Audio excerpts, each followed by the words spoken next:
El 24 de diciembre de 2023, después de 40 años sacrificándome por mi hijo, él me miró directo a los ojos en mi propia casa y me dijo las palabras más crueles que un padre puede escuchar. Estás aquí porque es tu casa, pero no porque seas bienvenido. Esa noche decidí enseñarle el precio real de la ingratitud. Suscríbete al canal porque lo que hice después cambió todo para siempre. Y esta historia te demostrará que nunca es tarde para recuperar tu dignidad. Me llamo Ramón Iglesias Moreno, tengo 67 años, y durante décadas creí que ser un buen padre significaba soportar cualquier humillación de mi hijo David. Esa noche de Navidad, mientras todos reían y compartían en la mesa que yo mismo había construido con mis manos, en la casa que compré ladrillo a ladrillo trabajando en la construcción, mi hijo de 42 años me destrozó el alma con esas palabras frente a toda la familia. Era 24 de diciembre de 2023, alrededor de las 9 de la noche. Habíamos terminado de cenar. Mis nietos Alba y Marcos correteaban por el salón jugando con sus regalos nuevos, y Patricia, mi nuera, recogía los platos con esa expresión de hastío que siempre ponía cuando estaba en mi presencia. Yo me había levantado para ayudar, como siempre hago, cuando David me bloqueó el paso con un gesto brusco. «Papá, siéntate. Ya has hecho suficiente por hoy», me dijo con esa voz que conocía tan bien, esa voz cargada de desdén que había perfeccionado desde la adolescencia. Pero esta vez había algo diferente, algo más cruel en su tono. «Solo quería ayudar a recoger, hijo». «Es lo normal», le respondí tratando de mantener la calma. Llevaba años evitando las confrontaciones, tragándome las faltas de respeto para mantener la paz familiar. David intercambió una mirada con Patricia, una de esas miradas cómplices que excluyen al resto del mundo, y entonces soltó la bomba. «Mira, papá, vamos a ser claros. Estás aquí porque es tu casa, sí, pero no porque seas bienvenido. Es hora de que entiendas cuál es tu lugar en esta familia». El silencio que siguió fue devastador. Mis nietos dejaron de jugar. Patricia fingió no haber escuchado nada mientras fregaba los platos, con más fuerza de la necesaria, y yo me quedé allí parado, sintiendo como si me hubieran arrancado el corazón del pecho. Esas palabras resonaron en mi cabeza como un eco interminable. Estás aquí porque es tu casa, pero no porque seas bienvenido. Mi propio hijo, el niño al que crié solo después de que su madre muriera cuando él tenía apenas 12 años, me estaba diciendo que mi presencia era una molestia en el hogar que yo mismo había construido. No dije nada más esa noche. Me fui a mi habitación, cerré la puerta y me senté en el borde de mi cama, mirando las fotos de mi difunta esposa Elena que siempre tengo en la mesita de noche. «¿Qué hice mal, Elena?», le susurré a su fotografía. «¿Dónde me equivoqué con nuestro hijo?». Pero mientras las horas pasaban y la casa se sumía en el silencio, algo cambió dentro de mí. No era tristeza lo que sentía, ni siquiera dolor. Era algo mucho más poderoso: claridad. Por primera vez en años, veía la situación tal como era realmente. David no era el hijo que yo creía haber criado. Era un hombre de 42 años que había convertido la ingratitud en su forma de vida, que había normalizado el maltrato hacia quien más sacrificios había hecho por él. Y yo, en mi deseo desesperado de mantener unida la familia, había sido su cómplice durante demasiado tiempo. Esa madrugada, mientras toda la casa dormía, tomé una decisión que cambiaría nuestras vidas para siempre. No iba a seguir siendo el padre sumiso que acepta migajas de respeto. No iba a continuar financiando una vida cómoda para alguien que me trataba como un estorbo. David había cruzado una línea que no tenía vuelta atrás. Me levanté, encendí la lámpara de mi escritorio y saqué un cuaderno viejo donde siempre apuntaba mis gastos. Empecé a hacer cálculos, a revisar números, a planificar. Si mi hijo pensaba que era solo el dueño de una casa que le molestaba tener que compartir conmigo, estaba a punto de descubrir lo equivocado que estaba. La humillación de esa Navidad había despertado algo en mí que llevaba años dormido: mi amor propio. Y cuando un hombre de 67 años recupera su dignidad después de décadas de maltrato, es capaz de movimientos que nadie ve venir. David había jugado su carta más cruel esa noche. Ahora era mi turno de jugar la mía. Para entender por qué las palabras de David me dolieron tanto esa Navidad, necesito contarles la historia completa. Mi relación con mi hijo siempre fue complicada, pero no por las razones que ustedes podrían imaginar. Todo comenzó cuando David tenía apenas 14 años. Su madre, Elena, había fallecido 2 años antes por un cáncer fulminante que se la llevó en 6 meses. Yo trabajaba 12 horas diarias en obras de construcción para mantener a flote nuestra economía familiar y pagar las deudas médicas que había dejado la enfermedad de mi esposa. David era un adolescente brillante, eso nadie podía negarlo. Sacaba las mejores notas de su instituto, pero había desarrollado una actitud que me preocupaba profundamente. Cada vez que algún compañero de clase venía a casa, o cuando yo asistía a reuniones escolares, David parecía avergonzarse de mí. Recuerdo vívidamente un episodio de mayo de 1997. Había llegado directo de la obra al instituto para una reunión con sus profesores.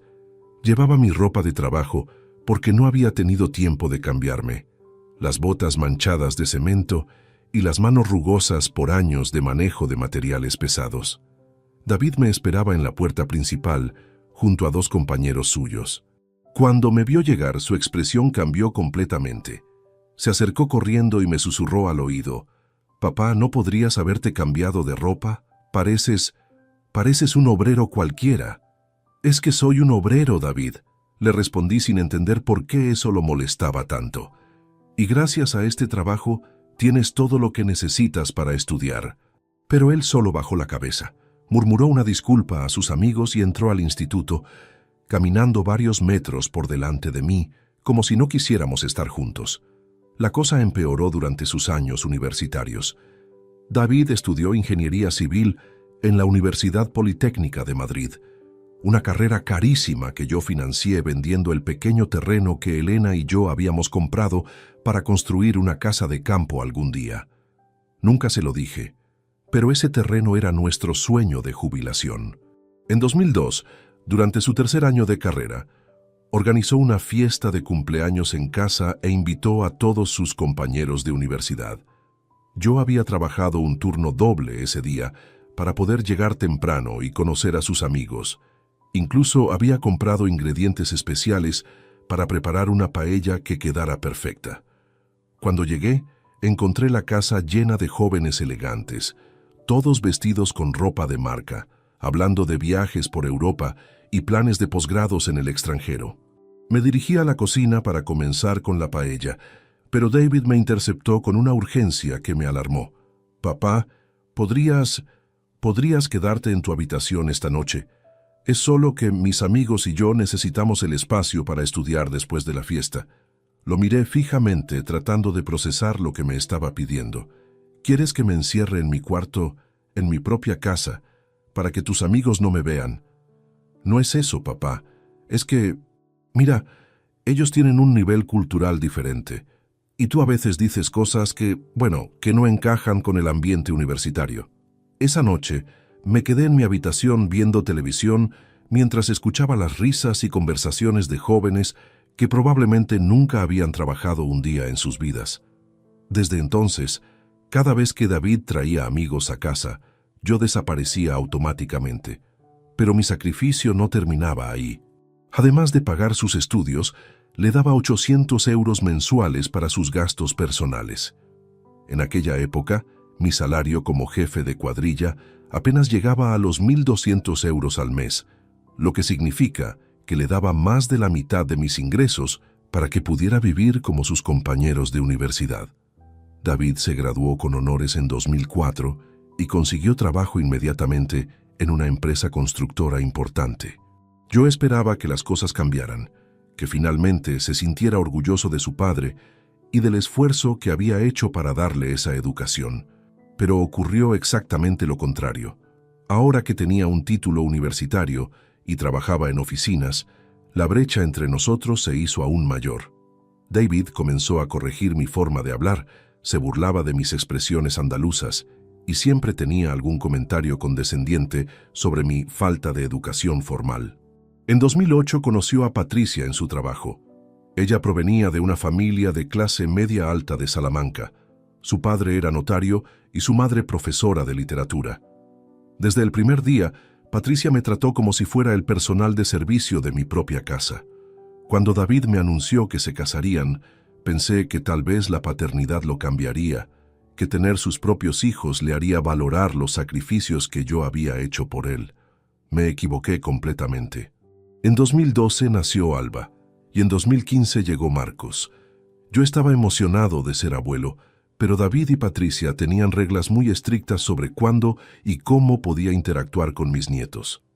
No podía contarles historias de mi trabajo, no podía enseñarles las canciones que le cantaba a David cuando era pequeño, y definitivamente no podía hablarles en andaluz. Durante todos estos años, continué ayudándolos económicamente.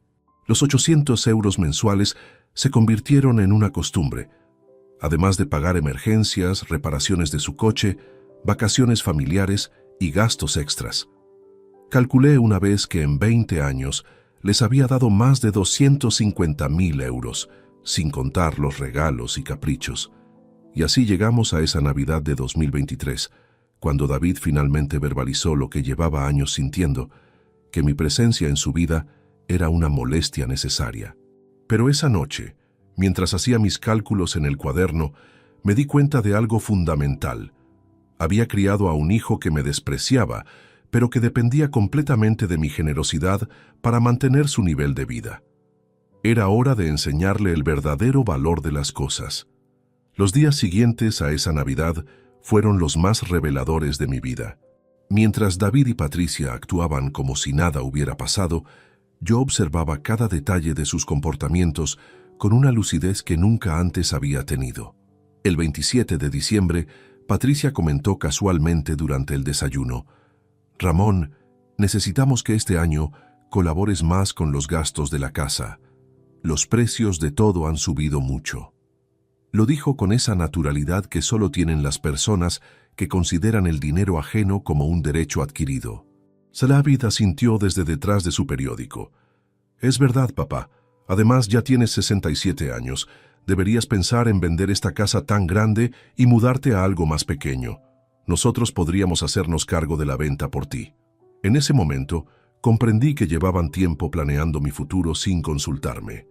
Para ellos, yo era simplemente un obstáculo temporal entre ellos y una herencia que ya consideraban suya. Esa misma tarde, mientras David estaba en el trabajo y Patricia había salido con los niños, decidí hacer algo que nunca había hecho: revisar a fondo todos mis documentos y calcular exactamente cuánto valía mi patrimonio. Mi casa, comprada en 1985 por 45.000 euros, ahora valía aproximadamente 280.000 euros, según las tasaciones más recientes del barrio. Estaba completamente pagada desde hacía 15 años. Además, tenía 150.000 euros ahorrados en diferentes cuentas bancarias, fruto de 40 años de trabajo duro y vida austera. Pero lo más importante que descubrí esa tarde no estaba en mis documentos financieros, sino en el teléfono móvil de Patricia, que había olvidado sobre la mesa de la cocina mientras se duchaba. No soy una persona que revise los dispositivos ajenos, pero algo en su conversación del desayuno me había inquietado. El teléfono se iluminó con un mensaje de WhatsApp y sin pensarlo mucho, lo abrí. Lo que encontré me heló la sangre. Era un grupo de chat llamado Planes Casa, que incluía a Patricia, David y la hermana de Patricia, llamada Cristina. Los mensajes más recientes eran devastadores. Patricia: «Hablé con el agente inmobiliario. Dice que podemos sacar 300.000 fácil por esta casa». David: «Perfecto. ¿Y qué opinas sobre el tema del viejo?» Cristina: «¿Sigues sin decidirte sobre la residencia?» Patricia: «David no se atreve a tocar el tema directamente, pero yo creo que después de Reyes podríamos empezar a buscar algún lugar decente, pero económico». David: «Mi padre se va a resistir mucho. Lleva 30 años en esta casa». Patricia: «Por eso hay que hacerlo gradualmente. Primero lo convencemos de que es demasiado grande para él solo. Luego le decimos que una residencia sería más seguro por su edad». Cristina: «¿Y si se niega rotundamente?» David: Ese es el problema. Técnicamente la casa sigue siendo suya, pero Patricia tiene razón. Hay que trabajar el tema psicológicamente. Al final, con su edad, acabará cediendo. Patricia, lo importante es que entienda que lo hacemos por su bien. Una vez que esté instalado en algún sitio adecuado, nosotros nos haremos cargo de vender la casa y administrar el dinero. Será mejor para todos. Seguí leyendo mensajes anteriores y descubrí que llevaban meses discutiendo estos planes. Habían visitado residencias, calculado costes mensuales y hasta habían consultado a un abogado sobre los procedimientos legales para proteger los intereses de una persona mayor. El mensaje más doloroso lo había enviado David 2 semanas antes de Navidad. A veces pienso que mi padre ya no aporta nada a esta familia, excepto complicaciones. Los niños apenas interactúan con él. Patricia se estresa con su presencia y nosotros no podemos hacer planes a largo plazo mientras él ocupe toda la casa. Patricia había respondido: «Cariño, tu padre ha tenido su vida. Ahora nos toca a nosotros construir la nuestra. Los niños necesitan espacio, nosotros necesitamos privacidad y francamente, su pensión podría ayudar a pagar una residencia decente». Cerré el teléfono con las manos temblando, no de tristeza, sino de una ira fría y calculadora que nunca antes había experimentado. Durante 40 años había trabajado como una mula para darle a David todas las oportunidades que yo nunca tuve. Había sacrificado mis sueños, mi comodidad y hasta mi dignidad para que él tuviera una vida mejor. Y ahora descubría que mi recompensa sería ser apartado como un mueble viejo que estorba en su nueva vida. Esa noche, después de que todos se acostaran, me senté en mi escritorio y tomé la decisión más importante de mi vida adulta. No iba a esperar a que me manipularan psicológicamente para abandonar mi casa. No iba a permitir que convirtieran mi vejez en un negocio conveniente para ellos. El 2 de enero de 2024, llamé al bufete de abogados Mendoza y Asociados, que tenía buena reputación en el barrio. Pedí cita urgente con el socio principal, Javier Mendoza Castro, un hombre de unos 55 años, con experiencia en derecho familiar y sucesorio. Cuando llegué a su despacho el 5 de enero, le expliqué mi situación con total honestidad. Le conté sobre los años de desprecio, la humillación navideña y especialmente sobre los planes secretos que había descubierto en el móvil de Patricia. Javier me escuchó atentamente y luego me hizo una pregunta que cambió mi perspectiva para siempre. «Don Ramón, ¿usted quiere protegerse a sí mismo o quiere además enseñarle una lección a su hijo?» «Las dos cosas», le respondí sin dudar. Entonces me explicó una estrategia que jamás había considerado: crear un fondo fiduciario a nombre de mis nietos, Alba y Marcos, transfiriendo la propiedad de mi casa directamente a ellos, con una tutora judicial que administrara el patrimonio hasta que cumplieran la mayoría de edad. De esta manera, me explicó Javier, usted garantiza que sus nietos tengan un futuro económico seguro, pero su hijo no podrá disponer del patrimonio como había planeado. Además, legalmente, David no tendrá derechos sobre la propiedad. La idea me fascinó inmediatamente. No solo protegería mi patrimonio de las manipulaciones de David y Patricia, sino que además garantizaría que mis nietos tuvieran oportunidades reales en la vida, independientemente de las decisiones financieras que pudieran tomar sus padres. «¿Cuánto tiempo necesita para organizar todo esto?», le pregunté. «Aproximadamente 3 meses para completar todos los trámites legales», me respondió Javier. «Pero puedo comenzar inmediatamente con la documentación preliminar». Salí de su despacho con una sensación de poder que no había experimentado en décadas. Por primera vez en años yo iba a tomar las decisiones importantes sobre mi vida y mi patrimonio. David y Patricia pensaban que me tenían controlado, que era solo cuestión de tiempo para ejecutar sus planes. Estaban a punto de descubrir lo equivocados que estaban. Mi hijo había subestimado gravemente la determinación de un hombre que ya no tenía nada que perder excepto su dignidad. Febrero de 2024 llegó con una tranquilidad engañosa. Mientras David y Patricia continuaban con su rutina diaria, completamente ajenos a mis movimientos estratégicos, Yo había comenzado la primera fase de mi plan con una precisión quirúrgica. El día 8 de febrero ejecuté el primer movimiento. Fui al banco y cancelé la transferencia automática mensual de 800 euros que llevaba años enviando a la cuenta de David. La empleada, María José, me conocía desde hacía décadas y me preguntó si había algún problema. «Ningún problema», le dije con una sonrisa. «Solo estoy reorganizando mis finanzas personales». Esa misma tarde, mientras David trabajaba y Patricia recogía a los niños del colegio, comencé a empacar discretamente mis pertenencias más importantes. No toda mi ropa ni mis muebles, solo los documentos esenciales, algunas fotografías de Elena, mis herramientas de trabajo más valiosas y los objetos con valor sentimental. Había encontrado un apartamento perfecto para mis necesidades. Un segundo piso de 2 habitaciones en el barrio de Chamberí, a solo 20 minutos en metro de mi antigua casa. El propietario, un señor mayor llamado Francisco Herrera, me había hecho un precio justo de 650 euros mensuales, incluyendo gastos de comunidad. Lo más importante de este apartamento era su ubicación estratégica. Estaba lo suficientemente cerca para poder mantener contacto con mis nietos cuando fuera necesario, pero lo bastante lejos para establecer mi independencia total.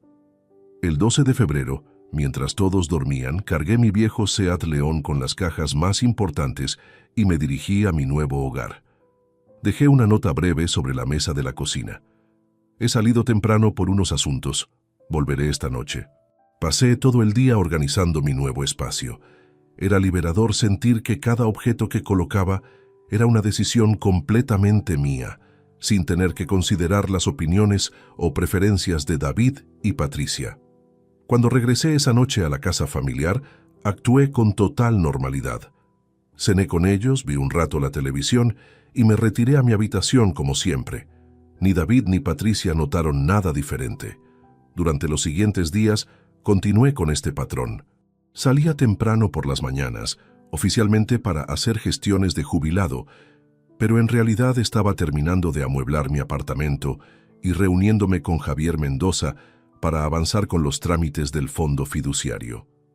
El 18 de febrero ocurrió el primer incidente revelador. David se acercó a mí después de la cena con una expresión preocupada. «Papá, ¿ha habido algún problema en el banco? Este mes no ha llegado tu aportación mensual». Fingí sorpresa total. ¿Aportación mensual? ¿De qué hablas, David? Los 800 euros que siempre me transfieres para ayudar con los gastos de la casa, me explicó, evidentemente incómodo por tener que especificar algo que había dado por sentado durante años. «Ah, eso», respondí con la mayor naturalidad posible. «He decidido modificar mis hábitos de gasto. A mi edad, necesito ser más cuidadoso con el dinero». Patricia, que había estado escuchando desde la cocina, se acercó inmediatamente. «Pero Ramón, nosotros contamos con esa ayuda para el presupuesto familiar. Los niños tienen gastos, la hipoteca del coche, las facturas. Entiendo perfectamente vuestras necesidades», les dije con una calma que me sorprendió a mí mismo. «Pero he reflexionado mucho sobre mi situación económica y creo que es momento de que vosotros asumáis completamente la responsabilidad de vuestros gastos familiares». David me miró como si le hubiera hablado en un idioma extranjero. Durante 20 años, mi dinero había sido parte integral de su planificación financiera y ahora, de repente, esa fuente se había secado sin previo aviso. «¿Pero por qué de repente, papá? ¿Ha pasado algo que no sabemos?» «Lo único que ha pasado es que he cumplido 67 años y he decidido ser más prudente con mis ahorros». Mentí parcialmente. «Además, tú tienes un buen trabajo como ingeniero y Patricia también podría buscar empleo si fuera necesario». La cara de Patricia se puso roja inmediatamente. «¿Me estás sugiriendo que busque trabajo? Yo tengo que cuidar de Alba y Marcos». «Por supuesto, solo era una sugerencia», respondí mansamente. «Cada familia organiza sus finanzas como mejor le conviene». Esa noche los escuché discutir en su dormitorio durante más de 1 hora. No pude captar todas las palabras, pero el tono era claramente de preocupación y molestia. Habían construido su nivel de vida contando con mi subsidio mensual y ahora tendrían que ajustar drásticamente su presupuesto. El 25 de febrero ejecuté la segunda fase de mi plan. Aproveché que David había salido a trabajar y Patricia había llevado a los niños al médico para trasladar el resto de mis pertenencias importantes al apartamento de Chamberí. Cuando regresaron esa tarde, Patricia notó inmediatamente que mi armario estaba medio vacío. «Ramón, ¿dónde está toda tu ropa?» «He llevado algunas cosas a lavar y arreglar», improvisé. «A mi edad, es mejor mantener el guardarropa bien cuidado». Pero Patricia no era tonta. Durante los días siguientes, noté que observaba mis movimientos con más atención, que revisaba qué objetos había en mi habitación y que hacía preguntas aparentemente casuales sobre mis actividades diarias. El 28 de febrero, mientras desayunábamos, David abordó directamente el tema que evidentemente había estado rondando su mente.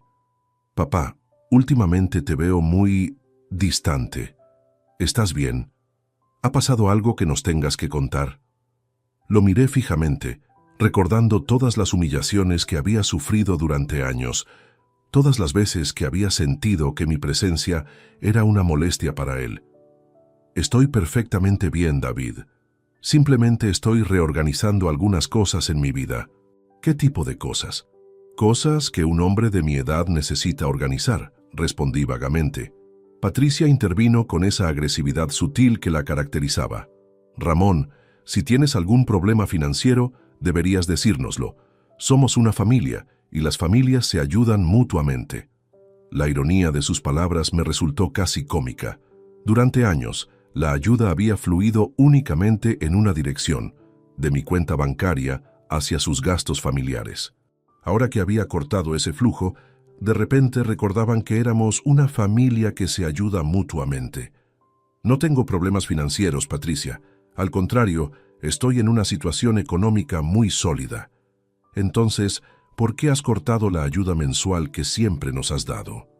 «Porque he decidido que es momento de que vuestro núcleo familiar funcione de manera completamente independiente», les expliqué con una serenidad que ocultaba años de resentimiento acumulado.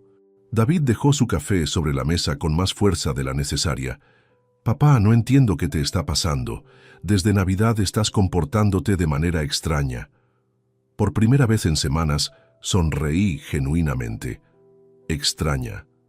Tal vez lo que te resulta extraño es verme actuar como un hombre que toma sus propias decisiones en lugar de limitarse a pagar facturas ajenas». El silencio que siguió fue tenso e incómodo.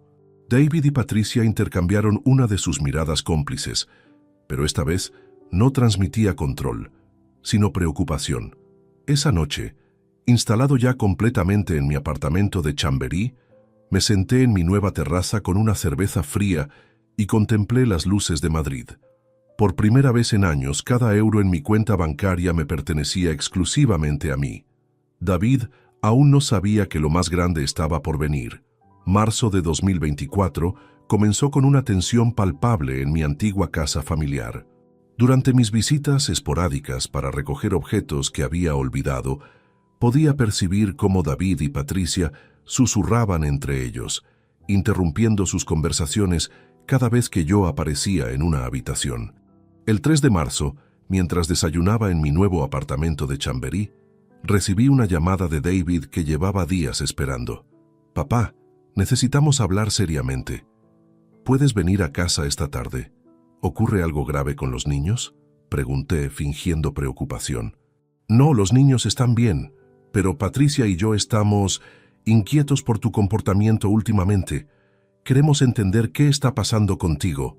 Llegué a la casa a las 6 de la tarde. David me esperaba en el salón con una carpeta de documentos sobre la mesa de centro, y Patricia estaba sentada a su lado, con esa expresión seria que adoptaba cuando quería parecer la voz de la razón. «Siéntate, papá. Hemos estado pensando mucho sobre tu situación». Me acomodé en mi sillón favorito, el mismo desde el que había visto crecer a mis nietos, y esperé a que David continuara.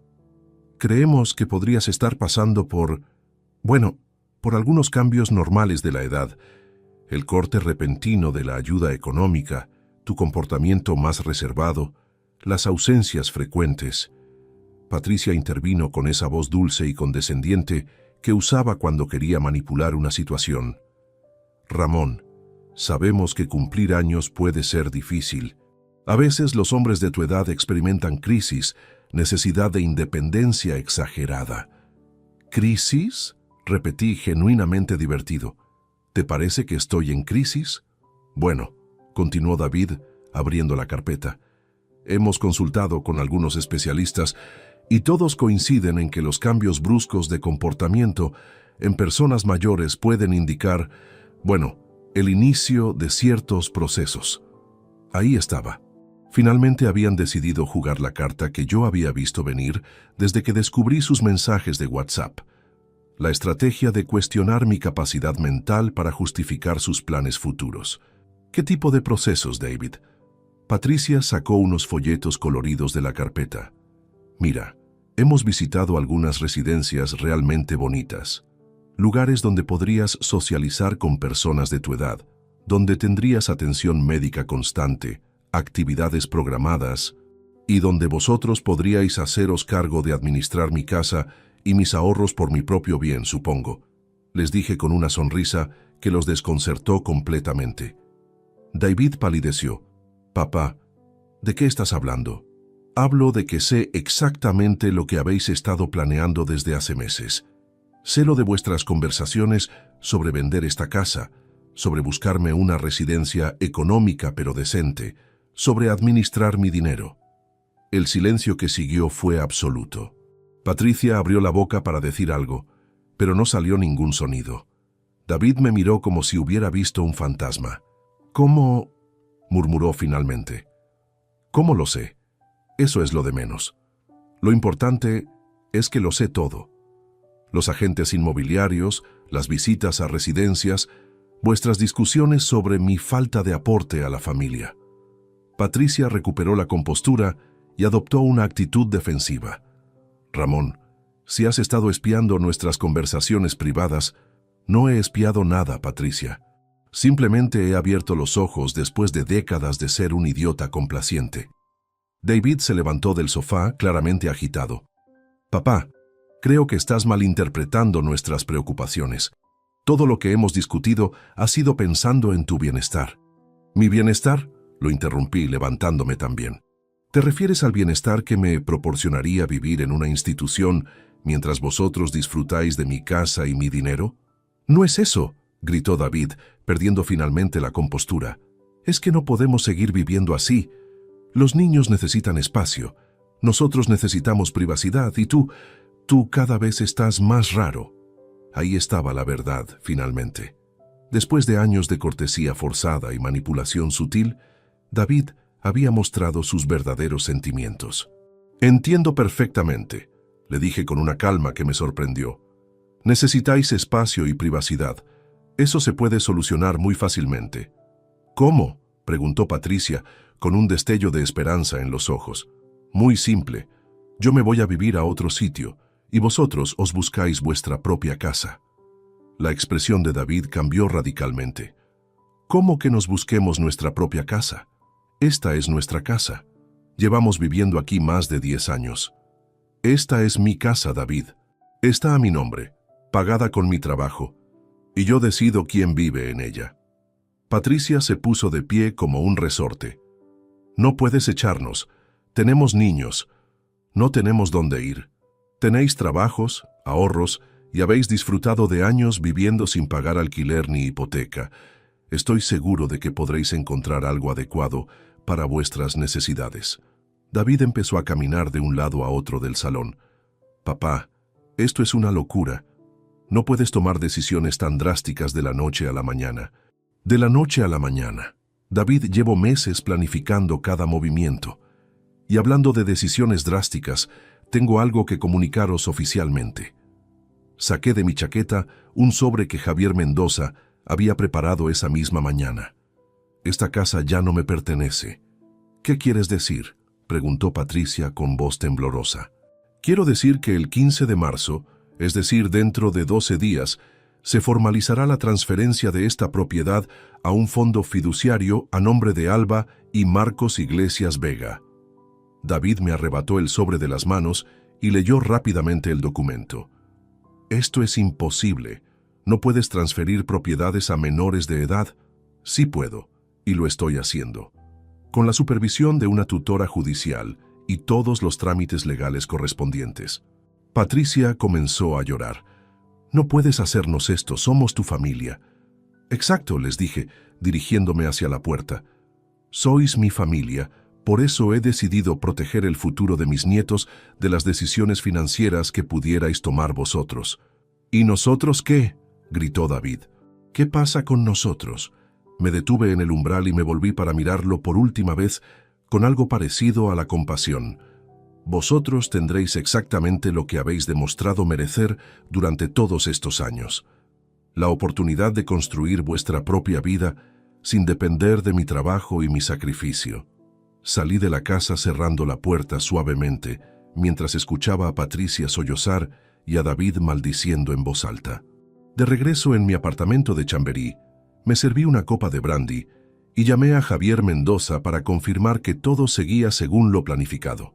«Don Ramón», me dijo, «mañana tenemos la cita final con Carmen Ruiz Morales, la tutora judicial designada. Una vez que ella firme la documentación, el proceso será irreversible». Colgué el teléfono y sonreí por primera vez en meses. David había pasado décadas subestimando la inteligencia y determinación de su padre. Estaba a punto de descubrir lo costoso que podía resultar ese error. Marzo de 2024 comenzó con una tensión palpable en mi antigua casa familiar. Durante mis visitas esporádicas para recoger objetos que había olvidado, podía percibir cómo David y Patricia susurraban entre ellos, interrumpiendo sus conversaciones cada vez que yo aparecía en una habitación. El 3 de marzo, mientras desayunaba en mi nuevo apartamento de Chamberí, recibí una llamada de David que llevaba días esperando. «Papá, necesitamos hablar seriamente. ¿Puedes venir a casa esta tarde?» «¿Ocurre algo grave con los niños?», pregunté, fingiendo preocupación. «No, los niños están bien, pero Patricia y yo estamos inquietos por tu comportamiento últimamente. Queremos entender qué está pasando contigo». Llegué a la casa a las 6 de la tarde. David me esperaba en el salón con una carpeta de documentos sobre la mesa de centro, y Patricia estaba sentada a su lado con esa expresión seria que adoptaba cuando quería parecer la voz de la razón. «Siéntate, papá. Hemos estado pensando mucho sobre tu situación». Me acomodé en mi sillón favorito, el mismo desde el que había visto crecer a mis nietos, y esperé a que David continuara. «Creemos que podrías estar pasando por algunos cambios normales de la edad. El corte repentino de la ayuda económica, tu comportamiento más reservado, las ausencias frecuentes». Patricia intervino con esa voz dulce y condescendiente que usaba cuando quería manipular una situación. «Ramón, sabemos que cumplir años puede ser difícil. A veces los hombres de tu edad experimentan crisis, necesidad de independencia exagerada». «¿Crisis?», repetí, genuinamente divertido. «¿Te parece que estoy en crisis?». «Bueno», continuó David abriendo la carpeta, «hemos consultado con algunos especialistas y todos coinciden en que los cambios bruscos de comportamiento en personas mayores pueden indicar, el inicio de ciertos procesos». Ahí estaba. Finalmente habían decidido jugar la carta que yo había visto venir desde que descubrí sus mensajes de WhatsApp. La estrategia de cuestionar mi capacidad mental para justificar sus planes futuros. «¿Qué tipo de procesos, David?». Patricia sacó unos folletos coloridos de la carpeta. «Mira, hemos visitado algunas residencias realmente bonitas, lugares donde podrías socializar con personas de tu edad, donde tendrías atención médica constante, actividades programadas, y donde vosotros podríais haceros cargo de administrar mi casa y mis ahorros por mi propio bien, supongo», les dije con una sonrisa que los desconcertó completamente. David palideció. «Papá, ¿de qué estás hablando?». Hablo de que sé exactamente lo que habéis estado planeando desde hace meses. Sé lo de vuestras conversaciones sobre vender esta casa, sobre buscarme una residencia económica pero decente, sobre administrar mi dinero. El silencio que siguió fue absoluto. Patricia abrió la boca para decir algo, pero no salió ningún sonido. David me miró como si hubiera visto un fantasma. ¿Cómo? Murmuró finalmente. ¿Cómo lo sé? Eso es lo de menos. Lo importante es que lo sé todo. Los agentes inmobiliarios, las visitas a residencias, vuestras discusiones sobre mi falta de aporte a la familia. Patricia recuperó la compostura y adoptó una actitud defensiva. Ramón, si has estado espiando nuestras conversaciones privadas, no he espiado nada, Patricia. Simplemente he abierto los ojos después de décadas de ser un idiota complaciente. David se levantó del sofá, claramente agitado. Papá, creo que estás malinterpretando nuestras preocupaciones. Todo lo que hemos discutido ha sido pensando en tu bienestar. ¿Mi bienestar? Lo interrumpí, levantándome también. ¿Te refieres al bienestar que me proporcionaría vivir en una institución mientras vosotros disfrutáis de mi casa y mi dinero? No es eso, gritó David, perdiendo finalmente la compostura. Es que no podemos seguir viviendo así. Los niños necesitan espacio, nosotros necesitamos privacidad, y tú cada vez estás más raro. Ahí estaba la verdad, finalmente. Después de años de cortesía forzada y manipulación sutil, David había mostrado sus verdaderos sentimientos. Entiendo perfectamente, le dije con una calma que me sorprendió. Necesitáis espacio y privacidad. Eso se puede solucionar muy fácilmente. ¿Cómo? Preguntó Patricia, con un destello de esperanza en los ojos. Muy simple. Yo me voy a vivir a otro sitio y vosotros os buscáis vuestra propia casa. La expresión de David cambió radicalmente. ¿Cómo que nos busquemos nuestra propia casa? Esta es nuestra casa. Llevamos viviendo aquí más de 10 años. Esta es mi casa, David. Está a mi nombre, pagada con mi trabajo, y yo decido quién vive en ella. Patricia se puso de pie como un resorte. No puedes echarnos, tenemos niños, no tenemos dónde ir. Tenéis trabajos, ahorros, y habéis disfrutado de años viviendo sin pagar alquiler ni hipoteca. Estoy seguro de que podréis encontrar algo adecuado para vuestras necesidades. David empezó a caminar de un lado a otro del salón. Papá, esto es una locura. No puedes tomar decisiones tan drásticas de la noche a la mañana. De la noche a la mañana. David, llevo meses planificando cada movimiento. Y hablando de decisiones drásticas, tengo algo que comunicaros oficialmente. Saqué de mi chaqueta un sobre que Javier Mendoza había preparado esa misma mañana. Esta casa ya no me pertenece. ¿Qué quieres decir?, preguntó Patricia con voz temblorosa. Quiero decir que el 15 de marzo, es decir, dentro de 12 días, se formalizará la transferencia de esta propiedad a un fondo fiduciario a nombre de Alba y Marcos Iglesias Vega. David me arrebató el sobre de las manos y leyó rápidamente el documento. Esto es imposible. No puedes transferir propiedades a menores de edad. Sí puedo, y lo estoy haciendo. Con la supervisión de una tutora judicial y todos los trámites legales correspondientes. Patricia comenzó a llorar. No puedes hacernos esto, somos tu familia. Exacto, les dije, dirigiéndome hacia la puerta. Sois mi familia, por eso he decidido proteger el futuro de mis nietos de las decisiones financieras que pudierais tomar vosotros. ¿Y nosotros qué?, gritó David. ¿Qué pasa con nosotros? Me detuve en el umbral y me volví para mirarlo por última vez con algo parecido a la compasión. Vosotros tendréis exactamente lo que habéis demostrado merecer durante todos estos años. La oportunidad de construir vuestra propia vida sin depender de mi trabajo y mi sacrificio. Salí de la casa cerrando la puerta suavemente, mientras escuchaba a Patricia sollozar y a David maldiciendo en voz alta. De regreso en mi apartamento de Chamberí, me serví una copa de brandy y llamé a Javier Mendoza para confirmar que todo seguía según lo planificado. Don Ramón, me dijo, mañana tenemos la cita final con Carmen Ruiz Morales, la tutora judicial designada. Una vez que ella firme la documentación, el proceso será irreversible. Colgué el teléfono y sonreí por primera vez en meses.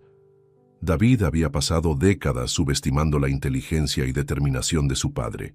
Estaba a punto de descubrir lo costoso que podía resultar ese error. El 16 de marzo de 2024 será una fecha que David recordará el resto de su vida. Esa mañana, mientras yo desayunaba tranquilamente en mi apartamento de Chamberí, un agente judicial tocaba el timbre de mi antigua casa para entregar la notificación oficial que cambiaría todo para siempre. Había pasado una noche excelente. El día anterior, Carmen Ruiz Morales, una pedagoga de 50 años especializada en tutorías judiciales de menores, había firmado todos los documentos en el despacho de Javier Mendoza. La transferencia del fondo fiduciario estaba oficialmente consumada. A las 9:30 de la mañana, mi teléfono comenzó a sonar insistentemente. Era David, y su voz sonaba completamente alterada. «Papá, tienes que venir aquí inmediatamente. Ha venido un funcionario del juzgado con unos papeles que no entendemos». «¿Qué tipo de papeles?», pregunté, fingiendo ignorancia total. «Algo sobre una transferencia de propiedad. Dice que la casa ahora pertenece a Alba y Marcos, pero que nosotros tenemos que pagar alquiler. Esto es una locura». «Ah, sí», respondí con la mayor naturalidad posible. «Ya se ha formalizado entonces». «Perfecto». «Perfecto. Papá, ven aquí ahora mismo y explícame qué coño has hecho». Llegué a la casa una hora después. David me esperaba en la puerta con los documentos judiciales en la mano, completamente desencajado. Patricia estaba sentada en el sofá del salón, aún en bata, con los ojos hinchados de llorar. «Explícamelo», me exigió David antes incluso de que entrara completamente. «Explícame cómo es posible que de repente mis propios hijos sean los dueños de la casa donde vivimos». Me senté calmadamente en mi antiguo sillón y lo miré fijamente. «Es muy sencillo. He creado un fondo fiduciario de 280.000 euros, transfiriendo la propiedad de esta casa directamente a Alba y Marcos. Una tutora judicial, Carmen Ruiz Morales, administrará el patrimonio hasta que cumplan 18 años. «¿Pero por qué?», gimió Patricia desde el sofá. «¿Por qué nos haces esto a nosotros?» «No os lo hago a vosotros, Patricia. Lo hago por mis nietos. Quiero garantizar que tengan un futuro económico seguro, independientemente de las decisiones que puedan tomar sus padres». David comenzó a caminar en círculos por el salón. «Esto es venganza. Te has vengado de nosotros por lo que pasó en Navidad». «¿Venganza? No, David. Esto es planificación financiera inteligente, algo que vosotros nunca habéis sabido hacer». Patricia se levantó del sofá bruscamente. «Ramón, somos los padres de esos niños. Tenemos derecho a decidir sobre su patrimonio. Tenéis derecho a decidir sobre su educación, su salud, su bienestar emocional», les expliqué pacientemente. «Pero sobre este patrimonio específico decide la tutora judicial Carmen, siguiendo estrictamente la normativa legal para protección de menores». David leyó por enésima vez la notificación judicial. «Aquí dice que tenemos que pagar 200 euros mensuales de alquiler a nuestros propios hijos». «Exactamente.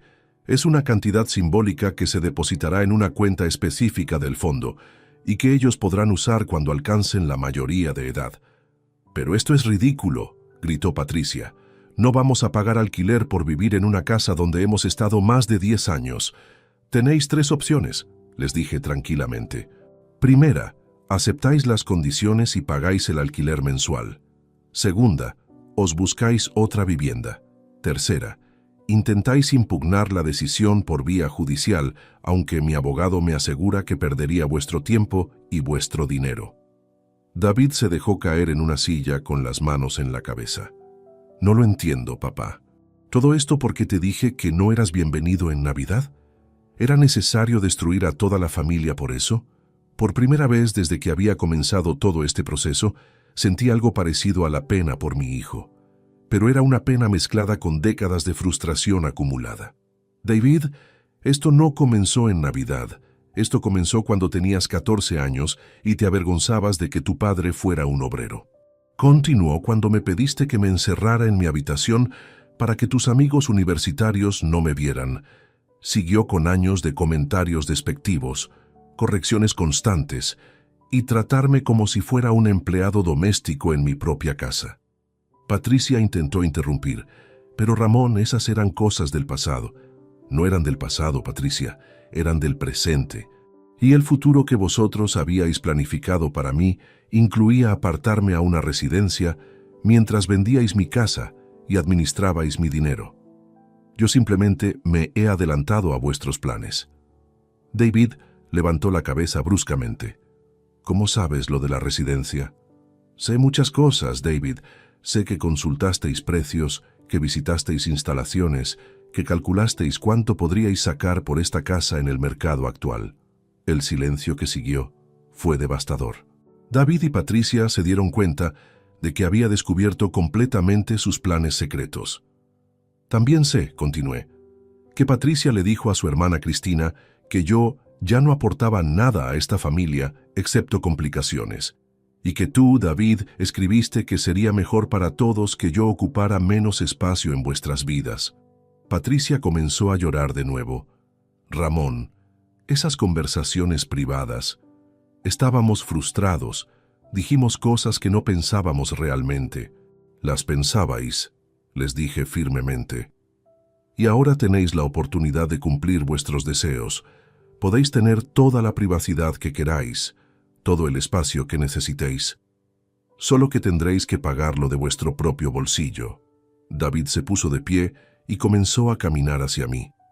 Papá, todavía podemos arreglar esto. Podemos hablar, llegar a un acuerdo. No hay nada que arreglar ni de qué hablar, le respondí, levantándome también. El proceso legal está completado.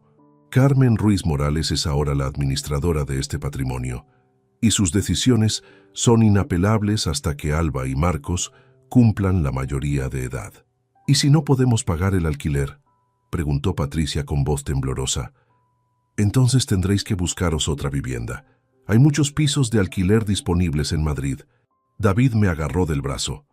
No puedes hacernos esto. Tienes que pensar en los niños.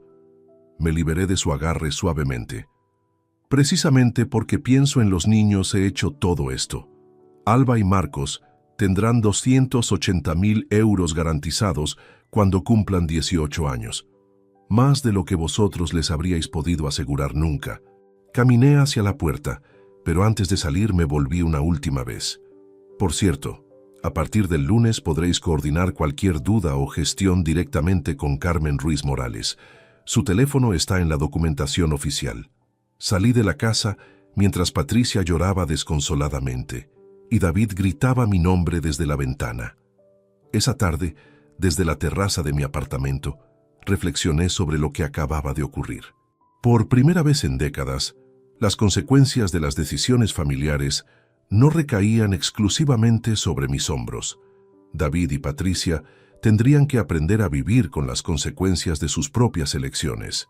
Y yo, finalmente, era libre. Los días siguientes al 16 de marzo fueron una revelación constante. Desde mi apartamento de Chamberí, observaba cómo se desarrollaba el drama que había desencadenado, pero esta vez como espectador en lugar de víctima. El 20 de marzo, Carmen Ruiz Morales me llamó para informarme sobre su primera reunión oficial con David y Patricia. Su voz profesional no ocultaba cierto divertimiento. Don Ramón, sus familiares vinieron ayer a mi despacho con un abogado. Querían impugnar la transferencia del fondo fiduciario. ¿Y qué les dijiste? Les expliqué que el proceso se había realizado siguiendo estrictamente la legislación vigente para protección patrimonial de menores. Su abogado revisó toda la documentación y les confirmó que no había ninguna irregularidad legal. Carmen me contó que David había insistido en que yo había actuado bajo influencias externas o en un estado mental alterado, pero que no podía presentar ninguna prueba médica o psicológica que respaldara esas afirmaciones. ¿Cuál fue su reacción final?, le pregunté. Su nuera, Patricia, tuvo una crisis nerviosa en mi despacho. Empezó a gritar que esto arruinaría económicamente a la familia, que no podrían mantener su nivel de vida sin la ayuda de usted. Esa información me resultó especialmente reveladora. Durante años, David y Patricia habían vivido por encima de sus posibilidades reales, sostenidos por mi subsidio mensual de 800 euros y por la seguridad de vivir sin pagar alquiler ni hipoteca. El 25 de marzo recibí una llamada inesperada de Cristina, la hermana de Patricia. Su voz sonaba nerviosa y conciliadora. «Don Ramón, espero que no le moleste que le llame directamente. Soy Cristina, la cuñada de David. No me molesta. ¿En qué puedo ayudarla?» «Bueno, yo he hablado mucho con Patricia estos días y creo que hay un malentendido muy grande entre ustedes y mi hermana y David».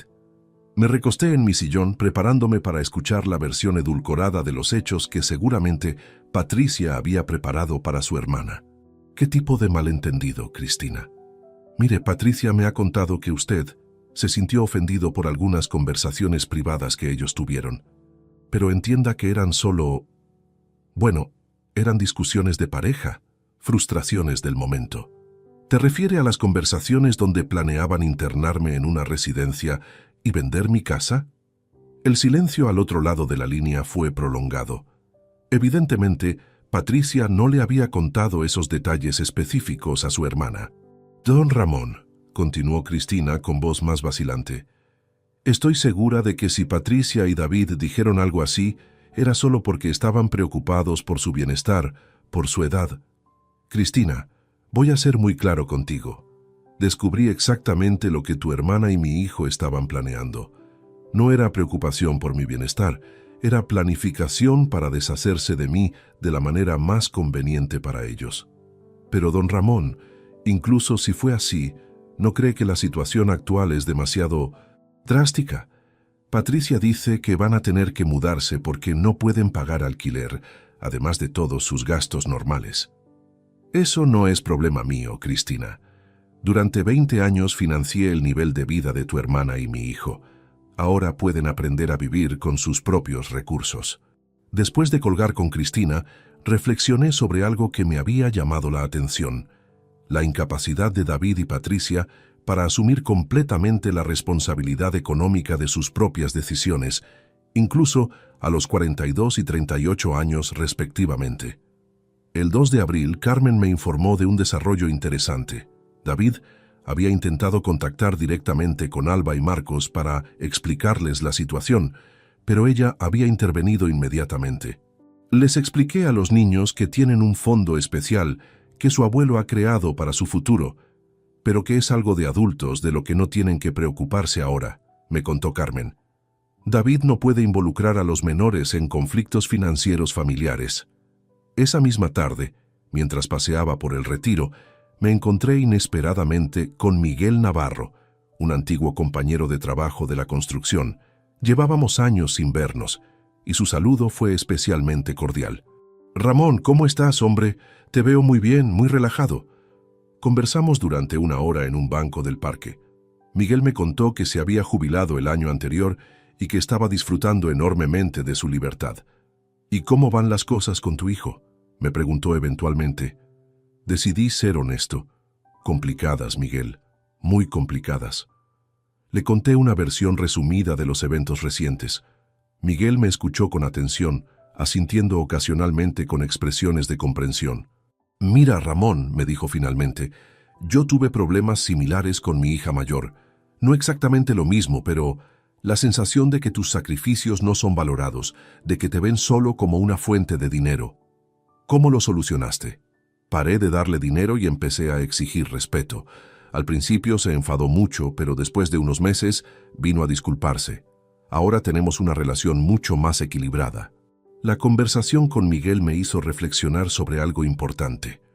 Tal vez David necesitaba esta crisis para madurar realmente como persona y como padre. El 8 de abril recibí la llamada que había estado esperando. Era David, pero su voz sonaba completamente diferente a las anteriores. No había ira ni indignación, solo una fatiga profunda. «Papá, ¿podríamos vernos? Necesito hablar contigo, pero esta vez sin Patricia, sin abogados, sin terceras personas. Solo tú y yo». Acordamos encontrarnos al día siguiente en una cafetería cerca de mi apartamento. Llegué puntualmente a las 5 de la tarde y David ya estaba allí, sentado en una mesa del fondo, con aspecto demacrado y ojeras pronunciadas. «Papá», comenzó sin preámbulos, «he pasado las últimas semanas tratando de entender cómo llegamos a este punto». «¿Y a qué conclusión has llegado?», David suspiró profundamente. «A que durante años te he tratado como si fueras un recurso en lugar de mi padre». Era la primera vez en décadas que escuchaba algo parecido a una disculpa sincera de parte de David. «Continúa», le dije. «He estado revisando todas nuestras conversaciones, todos los momentos en que te hice sentir mal, todas las veces que acepté tu dinero como si fuera mi derecho y me avergüenzo de mí mismo». «¿Qué ha cambiado, David? ¿Por qué esta reflexión ahora?» «Porque Patricia me ha dicho que quiere el divorcio». La confesión me impactó más de lo que esperaba. ¿El divorcio? ¿Por qué? Porque cuando se dio cuenta de que realmente habíamos perdido tu apoyo económico, de que no íbamos a heredar la casa, de que tendríamos que vivir solo con nuestros ingresos, me dijo que se había casado con un hombre con futuro, no con alguien que iba a vivir toda la vida como un empleado normal. David comenzó a llorar silenciosamente. «Papá, me casé con una mujer que nunca me quiso realmente. Me quería por lo que creía que yo iba a heredar de ti. Por primera vez en años, volví a ver a mi hijo como lo que realmente era, un hombre perdido que había cometido errores terribles, pero que finalmente estaba enfrentando las consecuencias de sus decisiones». La conversación en aquella cafetería de Chamberí fue la más honesta que David y yo habíamos tenido en décadas. Mientras él lloraba discretamente, yo experimentaba una mezcla extraña de satisfacción y compasión paternal. «Papá», continuó David limpiándose los ojos con una servilleta, «Patricia me dijo ayer que ha estado hablando con un abogado de divorcios. Quiere la custodia de Alba y Marcos y además pretende que yo le pague una pensión que cubra el nivel de vida al que ella está acostumbrada». «¿El nivel de vida que yo financiaba?», le pregunté directamente. David asintió avergonzado. «Exactamente. Ella calculó que necesitaría unos 500 euros mensuales para mantener a los niños con el mismo estándar de vida que tenían cuando vivíamos todos juntos. ¿Y tú cuánto ganas realmente como ingeniero?». 2.200 euros netos al mes. Si le pago 1.500 de pensión, me quedarían 700 euros para vivir. «Es imposible». Me recosté en mi silla, observando cómo mi hijo finalmente enfrentaba la realidad económica que yo había estado sosteniendo durante años sin que él se diera cuenta. «David, hay algo más que necesitas saber antes de que tomes cualquier decisión sobre tu futuro». Su expresión se volvió temerosa. «¿Qué más?». Saqué de mi chaqueta una copia del testamento que había reescrito en febrero. «He modificado completamente mi testamento. Alba y Marcos heredarán mis 150.000 euros de ahorros cuando cumplan 18 años. Tú recibirás un euro simbólico». David palideció completamente. «Papá, ¿1 euro? 1 euro. Es lo que establece la ley para evitar que puedas impugnar el testamento por olvido involuntario del heredero forzoso». El silencio que siguió fue abrumador. David miraba el documento sin poder procesar completamente lo que estaba leyendo. «¿Sabes cuánto dinero has perdido por tratarme como me has tratado todos estos años?», le pregunté. «¿Cuánto?». 430.000 euros en total, 280.000 de la casa, más 150.000 de mis ahorros. Esa era tu herencia natural, si me hubieras tratado con el mínimo respeto que merece un padre». David hundió la cabeza entre sus manos. «Dios mío, ¿qué he hecho?». «Has aprendido una lección muy cara sobre el valor del respeto y la gratitud». Permanecimos en silencio durante varios minutos. David procesaba la magnitud de las consecuencias de sus acciones, mientras yo observaba a mi hijo desmoronarse completamente. «Papá», murmuró finalmente, «sé que no tengo derecho a pedirte nada, pero ¿hay alguna posibilidad de que reconsideres al menos parte de estas decisiones?». «¿Por qué tendría que hacerlo, David?». Porque soy tu hijo, porque cometí errores, pero puedo cambiar, porque mis hijos van a crecer sin la estabilidad económica que tú siempre nos diste. Tus hijos van a crecer con 430.000 euros garantizados para cuando sean adultos. tendrán más estabilidad económica de la que tú jamás tuviste a su edad. Pero Patricia va a llevárselos. Va a conseguir la custodia y yo apenas podré verlos. Por primera vez desde que había comenzado toda esta situación, sentí algo parecido a la duda. No sobre mis decisiones financieras, pero sí sobre el impacto en Alba y Marcos. David, ¿realmente quieres recuperar a tus hijos o solo estás asustado por las consecuencias económicas del divorcio? Mi hijo me miró directamente a los ojos. Quiero recuperar a mis hijos y quiero recuperar la relación contigo, aunque sea empezando desde cero. Empezar desde cero significaría que tendrías que ganarte mi respeto de nuevo, día a día, durante años, sin garantías de que vaya a cambiar nada de lo que ya está decidido. Lo entiendo. Significaría que tendrías que vivir con las consecuencias económicas de tus decisiones pasadas, sin ayuda económica de mi parte. Lo acepto. Y significaría que tendrías que demostrarme, no con palabras sino con acciones, que realmente has cambiado tu actitud hacia mí. David asintió con una determinación que no había visto en él desde que era niño. Papá, lo haré. Te juro que lo haré. Esa noche, de vuelta en mi apartamento, reflexioné largamente sobre la conversación. Por primera vez en meses, había visto un destello del hijo que creía haber perdido para siempre. Pero también sabía que las palabras eran fáciles y que las acciones reales serían la única prueba válida. El 15 de abril, Carmen Ruiz Morales me llamó con noticias preocupantes. Don Ramón, Patricia ha venido a mi despacho con documentación de divorcio. Quiere que yo testifique sobre la inestabilidad familiar causada por la transferencia del fondo fiduciario. ¿Qué le dijiste? Le expliqué que mi función es proteger los intereses de los menores, no involucrarme en disputas matrimoniales. Además, el fondo fiduciario garantiza la estabilidad económica futura de Alba y Marcos, independientemente de lo que pase entre sus padres. Patricia estaba intentando usar mi decisión de proteger a mis nietos como argumento para ganar la custodia. Era una maniobra inteligente pero moralmente cuestionable. El 22 de abril, David me llamó con urgencia. Papá, necesito pedirte un favor enorme. ¿Qué tipo de favor? Patricia va a usar el tema del fondo fiduciario para argumentar que yo soy un padre irresponsable que permitió que sus hijos perdieran su hogar familiar por conflictos con el abuelo. ¿Y qué quieres que haga? ¿Podrías hablar con Carmen para que testifique que la creación del fondo fue una decisión tuya, completamente independiente de mi relación con los niños? Era la primera vez que David me pedía ayuda para algo que realmente importaba, no relacionado con dinero o conveniencia personal. Lo consideraré, le dije. Al día siguiente, llamé a Carmen y tuvimos una conversación muy constructiva. Ella estuvo de acuerdo en declarar, si era necesario, que la transferencia del fondo fiduciario había sido una decisión exclusivamente mía, motivada por planificación sucesoria inteligente, no por problemas con David como padre. El 28 de abril, David me envió un mensaje de texto que me sorprendió. Papá, he encontrado un apartamento de 2 habitaciones en Vallecas. El alquiler es 900 euros mensuales. He decidido mudarme y dejar que Patricia se quede en la casa pagando los 200 euros mensuales a los niños. Al menos así Alba y Marcos mantendrán su entorno familiar estable. Era la primera decisión verdaderamente madura y desinteresada que veía tomar a David en años. Esa noche, por primera vez desde Navidad, sentí algo parecido al orgullo paternal. Tal vez mi hijo realmente estaba aprendiendo el valor de las cosas que importan. Pero aún faltaba la prueba más difícil: mantener esa actitud a lo largo del tiempo, sin esperar recompensas inmediatas.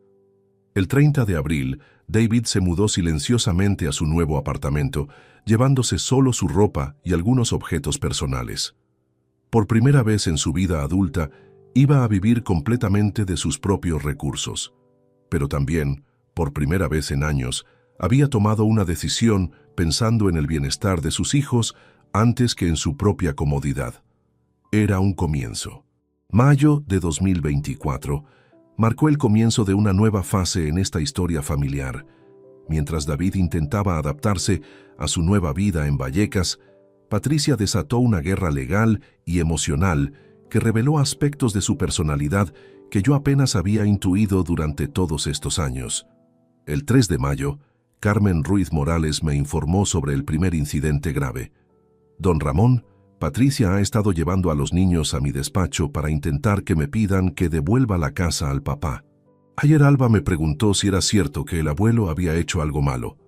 La manipulación emocional de Patricia hacia Alba y Marcos me indignó profundamente. Estaba utilizando a mis nietos como armas en su batalla legal contra David y, indirectamente, contra mí. ¿Qué les dijiste?, pregunté. Les expliqué que su abuelo había hecho algo muy inteligente: garantizar que cuando fueran mayores tendrían dinero para estudiar lo que quisieran y vivir tranquilos. Marcos me preguntó si eso significaba que iba a ser rico, y le dije que significaba que iba a tener oportunidades. El 8 de mayo recibí una llamada inesperada de Cristina, la hermana de Patricia. Su tono era completamente diferente al de nuestra conversación anterior. «Don Ramón, necesito disculparme con usted. Acabo de descubrir cómo es realmente mi hermana». «¿Qué ha pasado, Cristina?» «Patricia me pidió que le prestara 3.000 euros para pagar al abogado de divorcios. Cuando le dije que no tenía esa cantidad disponible, me confesó algo terrible. Cristina me contó que Patricia le había revelado que durante años había estado desviando parte de los 800 euros mensuales que yo daba a David, ahorrándolos en una cuenta secreta para emergencias. Tenía acumulados más de 15.000 euros que David desconocía completamente. «¿Y por qué te parece tan grave eso?», le pregunté. «Porque me dijo que ese dinero era su plan de escape, para cuando David ya no fuera útil económicamente». Patricia llevaba años planeando divorciarse en cuanto asegurara una situación financiera favorable. La revelación de Cristina me confirmó algo que ya sospechaba. Patricia nunca había amado realmente a David. Su matrimonio había sido una inversión financiera calculada y mi hijo había sido demasiado ingenuo para darse cuenta. El 12 de mayo, David vino a visitarme a mi apartamento por primera vez. Llegó con una botella de vino y una expresión de humildad que no recordaba haber visto desde que era adolescente. «Papá, quería enseñarte mi nuevo apartamento, pero antes quería agradecerte algo». «¿Qué cosa?». «Carmen me contó que hablaste con ella para asegurarle que el fondo fiduciario no afectara mi custodia de los niños. No tenías por qué hacer eso. Eres el padre de Alba y Marcos. Independientemente de nuestros problemas, ellos necesitan tener una relación estable contigo». David se emocionó visiblemente. «Papá, estos últimos meses han sido los más duros de mi vida, pero también los más reveladores. He entendido cosas sobre mí mismo, sobre Patricia, sobre nuestra familia». «¿Qué has entendido?».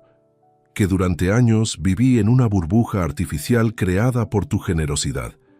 Patricia y yo gastábamos como si fuéramos ricos, pero en realidad éramos ricos gracias a ti. Cuando esa fuente se cortó, descubrimos lo poco que habíamos construido por nosotros mismos». David me mostró fotos de su nuevo apartamento. Pequeño, modesto, pero limpio y ordenado.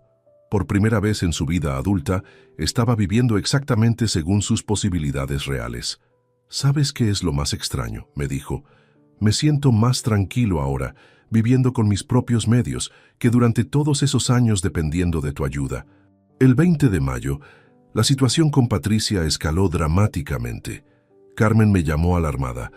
«Don Ramón, Patricia ha contactado con los servicios sociales argumentando que usted está manipulando psicológicamente a los menores mediante el control de su patrimonio».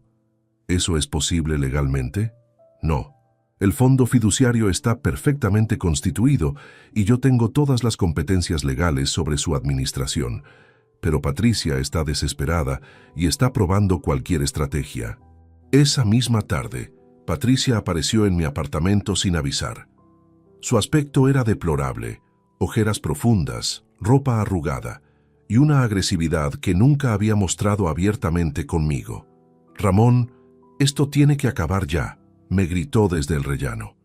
«Mis hijos me preguntan constantemente por qué el abuelo les quitó la casa». «Tus hijos no perdieron ninguna casa, Patricia. Ahora son propietarios de una casa que vale 280.000 euros. No me vengas con tecnicismos legales. Sabes perfectamente lo que has hecho. Has destruido esta familia por venganza. La dejé entrar porque no quería crear un escándalo con los vecinos, pero mantuve la puerta abierta durante toda la conversación. Patricia, siéntate y vamos a hablar como adultos. No quiero sentarme. Quiero que deshagas todo este lío inmediatamente. No voy a deshacer nada. Y además, tengo información sobre ti que creo que David debería conocer. Su expresión cambió inmediatamente. ¿Qué información? Información sobre los 15.000 euros que has estado ahorrando en secreto durante años, desviándolos del dinero que yo daba para gastos familiares. Patricia palideció completamente. ¿Quién te ha dicho eso? Eso no importa. Lo que importa es que David cree que estáis en crisis económica, cuando en realidad tú tienes ahorrados suficientes euros para vivir varios meses sin problemas. Ese dinero es para emergencias. Ese dinero es para financiar tu nueva vida después del divorcio, sin tener que trabajar inmediatamente. Patricia comenzó a llorar, pero sus lágrimas no me causaron ninguna compasión. Durante años había manipulado las emociones familiares para su beneficio personal. Ramón, por favor, piensa en Alba y Marcos. Ellos no tienen culpa de nuestros problemas de adultos.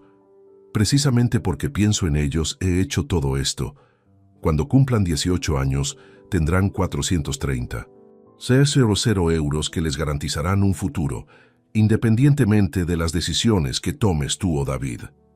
Pero ahora mismo están sufriendo. Ven a su padre llorando, me ven a mí estresada, viven en un ambiente de conflicto constante. Ese ambiente de conflicto lo has creado tú, Patricia. David se mudó para que los niños mantuvieran estabilidad, pero tú los estás arrastrando a batallas legales que no les corresponden. Patricia se dirigió hacia la puerta, pero antes de salir se volvió con una expresión de odio puro. Esto no va a quedar así, Ramón. Voy a hacer todo lo posible para que pagues por lo que le has hecho a mi familia. Tu familia, Patricia, nunca existió realmente. Solo existió mientras yo la financiaba. Esa noche llamé a David para advertirle sobre los 15.000 euros ocultos de Patricia. Su reacción fue de incredulidad total, seguida de una ira que no había visto en él jamás. 15. ¿0 euros? ¿Durante cuánto tiempo? Según Cristina, durante al menos 3 años.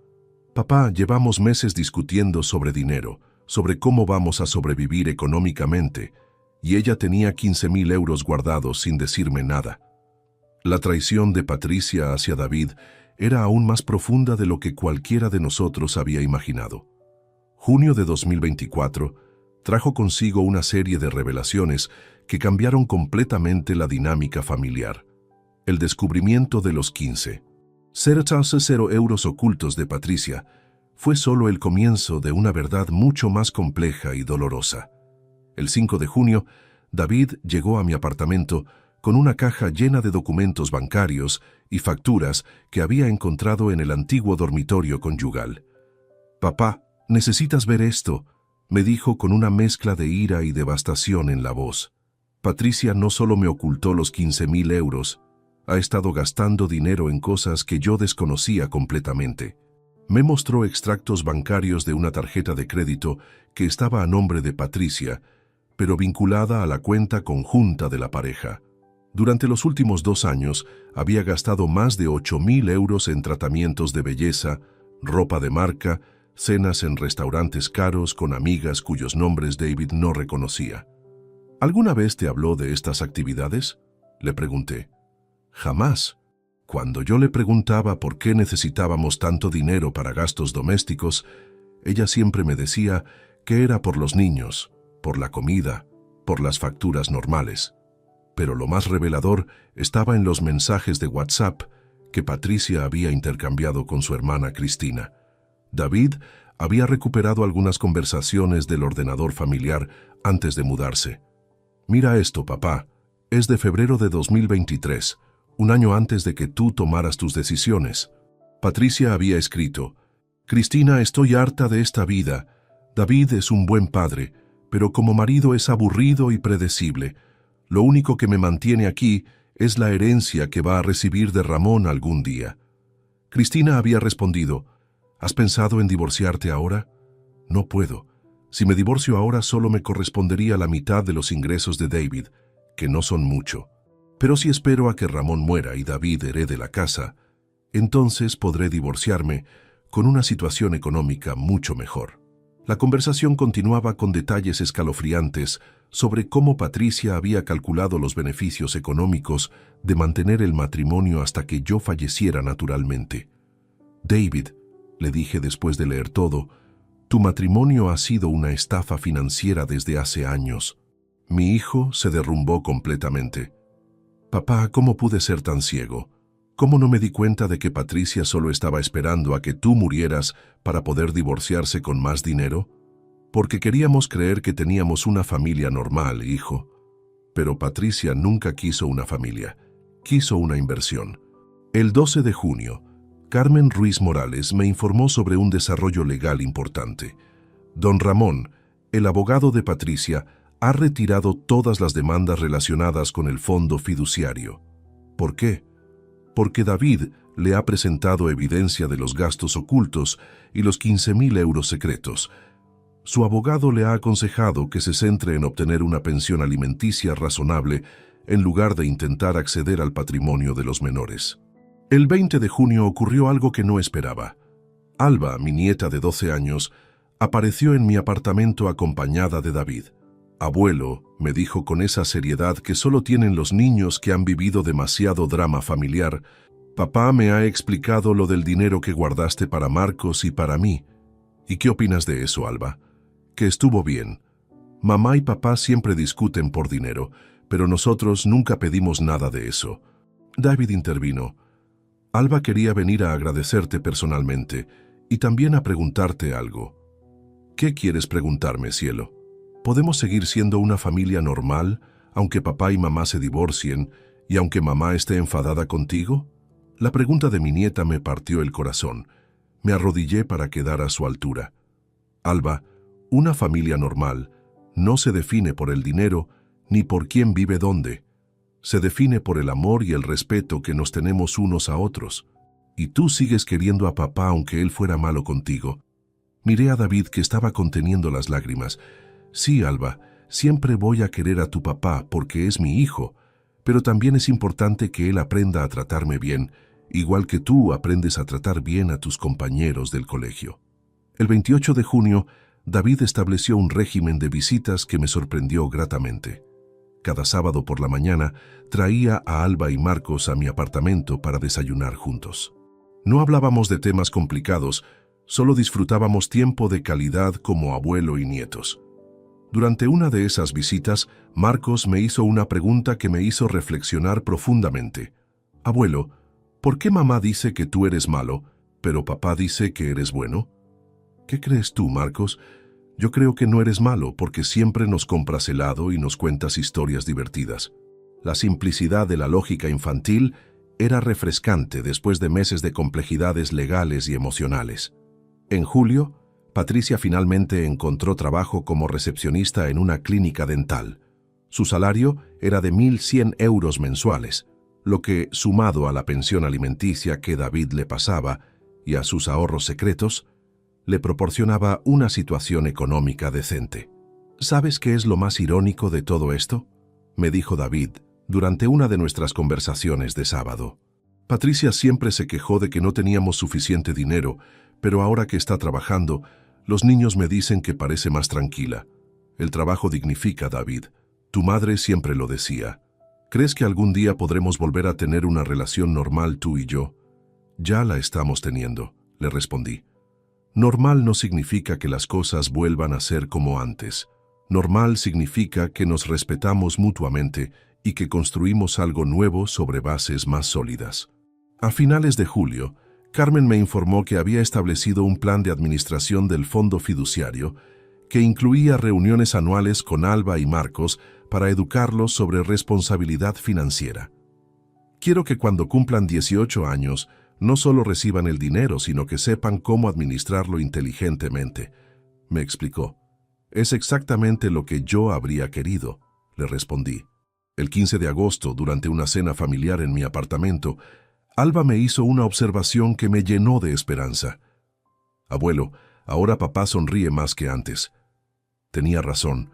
David había adelgazado, tenía mejor aspecto físico y por primera vez en años parecía estar viviendo de acuerdo con sus valores reales, en lugar de intentar mantener apariencias falsas.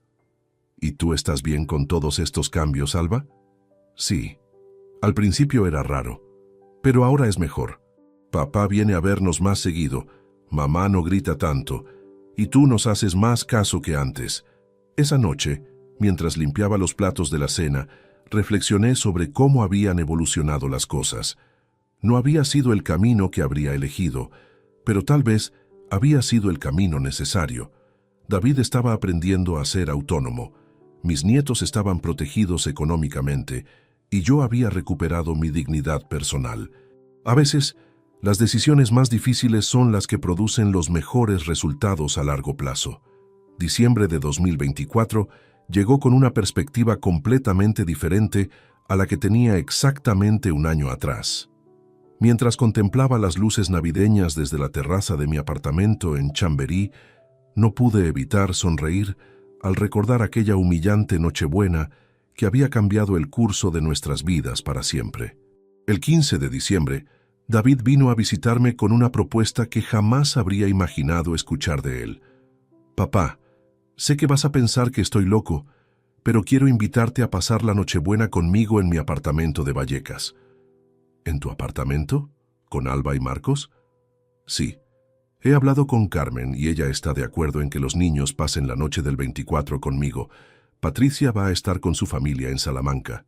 La invitación me conmovió profundamente, no solo por el simbolismo de cerrar el círculo de aquel terrible día de Navidad anterior, sino porque representaba un David completamente transformado, un hombre que había aprendido a valorar las relaciones familiares por encima de las apariencias sociales. «¿Estás seguro de que quieres que vaya? Tu apartamento es pequeño y yo ya me he acostumbrado a pasar las fiestas tranquilo aquí. Papá, durante 40 años tú me diste navidades perfectas. Este año quiero intentar devolverte aunque sea una pequeña parte de eso». El 20 de diciembre recibí una llamada inesperada de Cristina, la hermana de Patricia. Su voz sonaba diferente, más madura y reflexiva. Don Ramón quería llamarle antes de las fiestas para pedirle disculpas por todo lo que ha pasado este año. «No tienes que disculparte por nada, Cristina. Tú no eres responsable de las decisiones de Patricia. Pero sí soy responsable de haber intentado presionarle para que cambiara sus decisiones sin conocer toda la verdad. Ahora entiendo que usted hizo lo correcto». Cristina me contó que Patricia había encontrado trabajo estable y que, paradójicamente, parecía más equilibrada emocionalmente desde que había asumido la responsabilidad completa de su propia vida económica. «¿Sabes qué es lo más extraño?», me dijo. «Patricia me confesó la semana pasada que nunca había sido tan independiente como ahora. Dice que durante años vivió esperando que otros resolvieran su futuro y que por primera vez se siente dueña de sus propias decisiones». El 22 de diciembre, Alba y Marcos vinieron a ayudarme a preparar los regalos navideños. Habían crecido mucho durante este año turbulento, no solo físicamente, sino en madurez emocional. «Abuelo», me dijo Alba mientras envolvíamos algunos libros que había comprado para ellos, «¿tú crees que el año que viene las cosas van a estar más tranquilas?» «¿A qué te refieres, cielo?» «A que mamá y papá ya no discutan tanto, a que tú no estés triste, a que podamos hacer planes sin que todo cambie de repente». Su pregunta me hizo reflexionar sobre algo fundamental. Los niños habían sido los verdaderos afectados por toda esta crisis familiar, pero también habían demostrado una capacidad de adaptación que me llenaba de orgullo. «Alba, creo que el próximo año va a ser mucho mejor, porque todos hemos aprendido cosas importantes sobre nosotros mismos». «¿Qué has aprendido tú, abuelo?» «He aprendido que nunca es tarde para exigir respeto y que a veces hay que tomar decisiones difíciles para proteger a las personas que más queremos». Marcos, que había estado escuchando en silencio, añadió: «Yo he aprendido que los adultos también cometen errores, pero que pueden arreglarlos si quieren». La sabiduría infantil de mis nietos me confirmó que había tomado las decisiones correctas, no solo por mí, sino por ellos. La Nochebuena de 2024 fue completamente diferente a cualquier otra que recordara. El apartamento de David en Vallecas era pequeño pero acogedor, decorado con guirnaldas que Alba y Marcos habían hecho ellos mismos en el colegio. David había preparado una cena sencilla pero deliciosa: cordero asado, patatas al horno y una ensalada mixta. Nada ostentoso, nada pretencioso, solo una comida familiar honesta. Durante la cena, Alba hizo una pregunta que nos pilló a todos desprevenidos. «Papá, ¿tú crees que mamá está bien pasando la Navidad sola?» David intercambió una mirada conmigo antes de responder. Mamá eligió pasar la Navidad con sus abuelos y sus primos en Salamanca. No está sola y además a veces los adultos necesitamos espacios para reflexionar sobre las cosas. ¿Y tú ya has reflexionado sobre las cosas?, preguntó Marcos. Sí, Marcos. Y una de las cosas más importantes que he aprendido es que ser papá significa estar presente, no solo dar dinero o comprar cosas.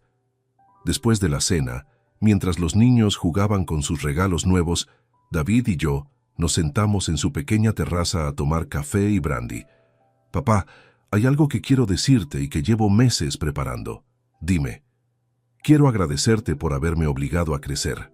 Sé que suena extraño, pero todo lo que ha pasado este año me ha convertido en mejor persona y en mejor padre. ¿En qué sentido? En todos los sentidos. Antes vivía en piloto automático, asumiendo que las cosas iban a estar siempre resueltas por otros.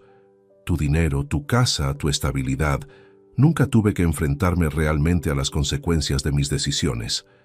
David se levantó y trajo algo de su habitación, una carpeta con documentos bancarios. Mira esto. Por primera vez en mi vida tengo un presupuesto real, ahorros planificados y objetivos financieros que dependen solo de mi trabajo. Me mostró cómo había organizado sus gastos: 900 euros de alquiler, 600 euros de pensión para Patricia, 400 euros para alimentación y gastos básicos y 300 euros de ahorro mensual. ¿Sabes lo que más me sorprende?, me dijo. Que puedo vivir dignamente con mi salario real. Durante años creí que necesitaba tu ayuda para sobrevivir, pero en realidad la necesitaba para mantener un nivel de vida artificial. A las 11:30 de la noche, mientras Alba y Marcos dormían en el sofá-cama del salón, David me hizo la pregunta que había estado esperando todo el año. Papá, ¿hay alguna posibilidad de que algún día reconsideres el tema del testamento? ¿Por qué tendría que hacerlo? No porque crea que me lo merezco, sino porque me gustaría poder demostrar durante años que realmente he cambiado. David, el testamento se puede modificar, pero eso dependería de que mantuvieras esta actitud no durante meses, sino durante años. Y no para recuperar una herencia, sino porque realmente has entendido el valor del respeto familiar. Lo entiendo. Y quiero que sepas que aunque nunca cambies el testamento, voy a seguir tratándote como mereces, porque es lo correcto. Esa respuesta me confirmó que mi hijo había madurado realmente. El 31 de diciembre de 2024, mientras brindaba solo en mi apartamento con una copa de cava, hice balance del año más transformador de mi vida. Había perdido una casa que consideraba mi hogar, pero había ganado un espacio que era verdaderamente mío. Había perdido la ilusión de tener una familia perfecta, pero había recuperado el respeto de mi hijo y la seguridad económica de mis nietos. Había perdido 800 euros mensuales de mis ingresos, pero había ganado la tranquilidad de saber que mi dinero me pertenecía exclusivamente a mí.